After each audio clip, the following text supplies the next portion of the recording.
मौजूदा समय में गोल्ड की कीमतें आसमान पर पहुंच गई है। 2025 में अब तक गोल्ड के दाम में 10% से ज्यादा का इजाफा देखने को मिल चुका है। सोने की कीमतें सोमवार यानी कल 1.5% से ज्यादा उछलकर रिकॉर्ड ऊंचाई पर पहुंच गई और अमेरिकी राष्ट्रपति डोनाल्ड ट्रंप द्वारा नई टैरिफ योजनाओं की घोषणा के बाद ग्लोबल ट्रेड वॉर की आशंका के कारण सोने की मांग बढ़ गई है। ट्रंप ने रविवार यानी कि 9 फरवरी को सभी स्टील और एल्यूमिनियम इंपोर्ट पर 25% एक्स्ट्रा टैरिफ लगाने की योजना की घोषणा की।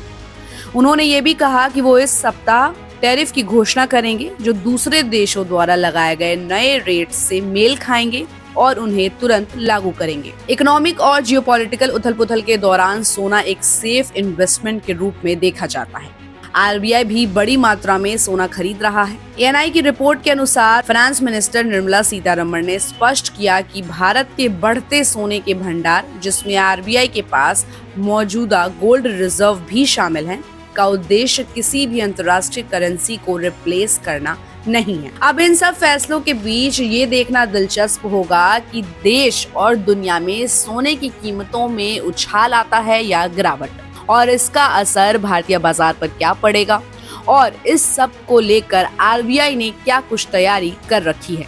तो चलिए हमारे इस वीडियो में बने रहिए लास्ट तक। इस पूरी रिपोर्ट में हम आपको सारी डिटेल देंगे। एनआई की रिपोर्ट के अनुसार आरबीआई की सोने की खरीद के संबंध में सीतारमण ने पुष्टि की कि केंद्रीय बैंक एक बैलेंस रिजर्व पोर्टफोलियो बनाए रखने के लिए सोना जमा कर रहा है, जबकि अमेरिकी डॉलर भारत के विदेशी मुद्रा भंडार का एक प्रमुख घटक है। आरबीआई दूसरी करेंसीज और सोने में भी भंडार रखता है।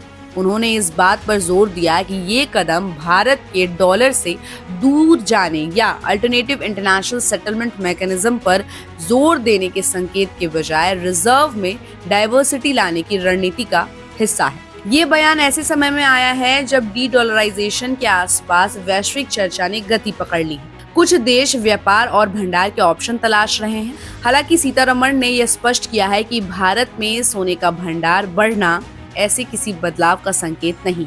31 जनवरी तक भारत का विदेशी मुद्रा भंडार $630.6 बिलियन था, जो 24 जनवरी को एंड वीक से $1.05 बिलियन ज्यादा था। पिछले सप्ताह $5.5 बिलियन बढ़ने के बाद विदेशी मुद्रा भंडार में ये लगातार दूसरी बढ़ोतरी थी। इस बढ़ोतरी का मेन कारण सोना रिजर्व था, जो $1.2 अरब बढ़कर 70.89 अरब पर पहुंच गया है। आरबीआई ने 2024 में अपने गोल्ड के स्टॉक में 72.6 टन जोड़ा और दिसंबर 2024 के लास्ट तक आरबीआई के सोने का नया स्टॉक 876.18 टन था, जिसका टोटल प्राइस $66.2 बिलियन था, जो एक साल पहले की इक्वल ड्यूरेशन में 803.58 टन था और जिसकी वैल्यू $48.3 बिलियन थी। इसका मतलब है कि कैलेंडर ईयर में 72.6 टन की खरीदारी हुई और 2023 में इंक्रीमेंटल एडिशंस कुल 18 टन था।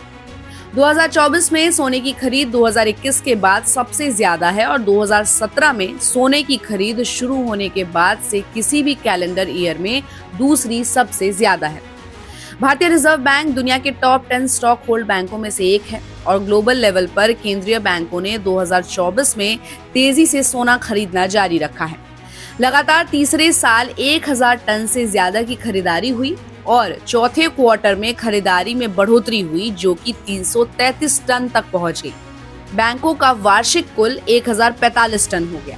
आरबीआई ने अपने विदेशी मुद्रा भंडार में रिवैल्यूएशन रिस्क को कम करने और करेंसी की अस्थिरता को कम करने के लिए अक्टूबर से सोने की खरीद में तेजी ला दी। सितंबर के लास्ट से रिकॉर्ड ऊंचाई पर आए भंडार के एक हिस्से का यूज अमेरिकी डॉलर के मुकाबले रुपए की गिरावट को कम करने के लिए भी किया जा सकता है। वर्ल्ड गोल्ड काउंसिल के वरिष्ठ मार्केट एनालिस्ट लुइस स्ट्रीट के अनुसार आरबीआई दिसंबर 2017 से सोना जमा करने में एक्टिव है, लेकिन कोविड के बाद ज्यादा एक्टिव हो गया है और ग्लोबल सेंट्रल बैंकों के बीच सोने के प्रमुख खरीदारों में से भी एक है। आरबीआई का प्रमुख उद्देश्य ये है कि फॉरेन करेंसी से भारत को बचाया जा सके, साथ ही महंगाई से लड़ने की ताकत मिल सके। फरवरी 2020 में रूस यूक्रेन वॉर शुरू होने के बाद ग्लोबल लेवल पर केंद्रीय बैंकों ने ज्यादा एक्टिव रूप से सोना जमा करना शुरू कर दिया है। आरबीआई ने भी ग्लोबल लेवल पर सेंट्रल बैंकों के ट्रेंड को फॉलो किया है और एक्सपर्ट्स का कहना है कि आरबीआई आने वाले दिनों में भी गोल्ड खरीदना जारी रख सकता है। अब इन सब के बीच ये देखना दिलचस्प होगा कि इन सब का असर बाजार पर कितना पड़ता है और सोने के दाम पर क्या कुछ परफॉर्मेंस रहती है। तो इस पूरी रिपोर्ट पर आपकी क्या राय है, हमें अपनी राय कमेंट बॉक्स में दें और ऐसे ही अपडेट्स के लिए देखते रहिए गुड रिटर्न्स। हमारे चैनल को लाइक और सब्सक्राइब करना बिल्कुल भी मत भूलिएगा।